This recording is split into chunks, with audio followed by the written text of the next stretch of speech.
হলের মালিকরা জোট বেঁধে সাকিব খানের প্রিন্স সিনেমার টাকা ফেরত চাইছে।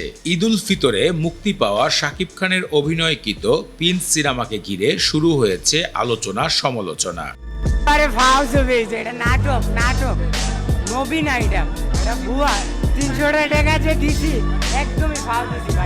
মুক্তির পর গল্প নির্মাণ উপস্থাপনা নিয়ে দর্শকদের মধ্যে হতাশা প্রকাশের মাধ্যমেই এবার নতুন করে বিতর্ক শুরু হয়েছে।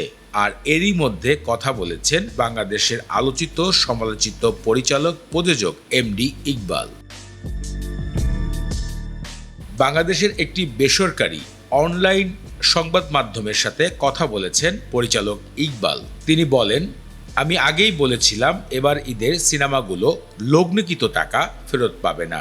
বিশেষ করে প্রিন্স শাকিব খানের সিনেমাটি সিঙ্গেল স্ক্রিনের অবস্থা খারাপ যাবে। হলের মালিকরা জোট বেঁধে সিনেমার টাকা ফেরত চাইছে। আর এমন তথ্যই সোশ্যাল মিডিয়াতে দিয়েছেন বাংলাদেশের আলোচিত পরিচালক এমডি ইকবাল।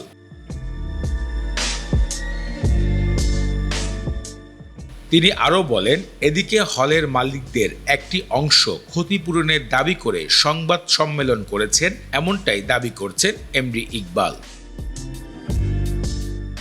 তারা বলছেন, সিনেমার মান প্রত্যাশিত অনুযায়ী অনেকটাই হতাশ করেছে, টিকিট বিক্রি করতে পারছে না।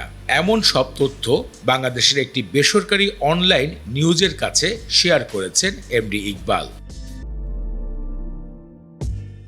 আবু হায়াত মাহমুদ পরিচালিত প্রিন্স সিনেমাটিতে মুখ্য চরিত্রে অভিনয় করেছেন শাকিব খান। তার বিপরীতে নায়িকা হিসেবে দেখা গিয়েছে তাসনিয়া ফারিন এবং কলকাতার জ্যোতিষ্ময় কুণ্ড।